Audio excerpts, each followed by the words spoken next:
Peru is a small country in South America with an urban population of 24.2 million and a rural population of 6.7 million. Peruvians are killed mostly by lower respiratory disease, ischemic heart disease, and road injury. We will be focusing on and targeting the rural communities because of the lack of resources and lower socioeconomic status, which leads to extreme poverty and ill health. We'll be coming up with methods on how to decrease the burden of disease in rural Peru 6,000 per 100,000 individuals. Communicable conditions had a rate of 11,000, nutritional and perinatal complications, and improved equipment and techniques has decreased maternal mortality. For the non-communicable diseases has barely shifted in comparison to the communicable 11,000 to 6,000 per 100,000 individuals, 100,000 citizens over 12 years. Peru must improve its medical infrastructure in order to reduce the burden of disease. Injuries had a drop of 400 per 100,000 individuals and can be improved through infrastructure and safety regulations. The three public health issues we found most influential and detrimental were lower respiratory infections, mental health and substance abuse, and road injuries. Lower respiratory infections were the top cause of years' life lost in 2013. Lower respiratory infections caused by viruses and bacteria showed decreasing DALYs, but still make up the largest portion in diarrheal, lower respiratory, and other common diseases. 22% of Peru's population resides in rural regions, with 46% of them living below the poverty line. 67% of children up to 3 years old residing in Peru's rural highland communities of San Marcos and Cajamarca had at least one respiratory virus,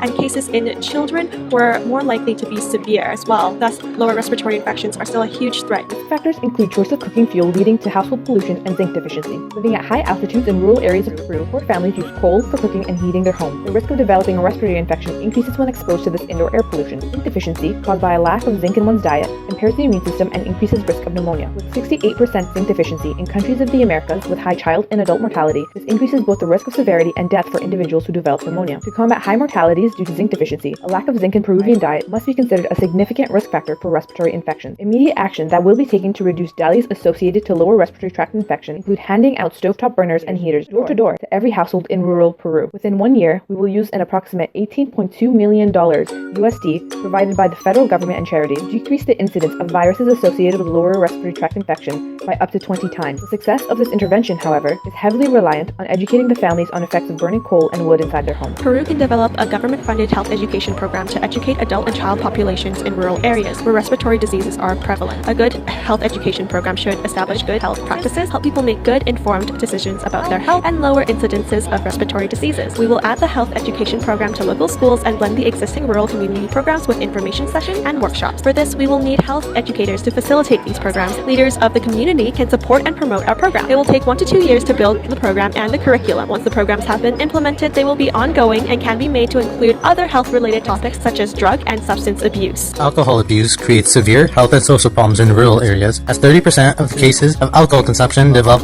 psychosocial problems such as aggressiveness, irritability, and depression. Cocaine and marijuana are readily consumed amongst youth, especially in poorer areas of the nation. Unemployment, low education, and deprivation associated with high poverty levels in rural Peru contribute to the high prevalence of substance use disorders. Data consistently shows that male substance use is higher than females, leading to a higher male suicide rate, which directly increases years of life lost and DALYs associated with substance abuse. Risk factors associated with substance abuse and mental health disorders include living in poverty, along with the shortcomings of the education system. When children are raised in poverty, their parents likely use substances to cope with difficult circumstances. Peru should use mass media to educate about substance abuse and mental problems. To combat drug and substance abuse, medical centers will be built. Medical students will run these centers as part of their mandatory practicums. These centers will also distribute zinc pills and basic hygiene necessities. Governmental organizations will help draft the educational messages to be broadcasted and will also provide the manpower to set up the initiatives. Foreign charities and Peruvian government will provide the funding required for the mass media and medical centers. Estimated time of completion and implementation is approximately 2 years. According to Global Burden of Disease, road injuries are one of the top 10 leading causes that contribute to the burden of disease worldwide, becoming the third top cause of death globally in 2013. Road traffic accidents ranked as 4.6 million DALYs and contributed to a total of 3.2% of the total DALYs. According to the Association for Safe International Road Travel, over 50 people per 10,000 motor vehicles die annually in road crashes compared to 2 in the US. The World Health Organization estimated around 4,000 deaths in 2013 on Peru's roads. Overseas Security Advisory Council found that Peru's road infrastructure needs repairs and maintenance and claims that highways and other roads in Peru are in overall poor condition, creating a serious safety threat to drivers. The lack of streetlights and road markings in Peru create poor visibility for the drivers on their dirt roads. Thus, construction workers will implement solar-powered streetlights into the villages. These lights are initially expensive, but the batteries are rechargeable and independent of the utility grid, meaning that costs are minimal. Also, since 78% of deaths in road-related accidents are pedestrians, it is necessary to build designated sidewalks for safe walking and separate lanes for the driver. The existing laws in Peru lack enforcement, which means that the drivers do not follow the rules on the road, and there is an increase in criminal activity. Criminals set up roadblocks and intimidate people into giving up their belongings, and many police officers lack resources and training to serve adequately and protect the citizens. Hence, it is important to recruit more officers and provide better training to effectively serve people in the rural villages. By constructing lanes and sidewalks, implementing proper lighting, and training officers, the year's lives lost should decrease decrease greatly over a span of 4 to 5 years.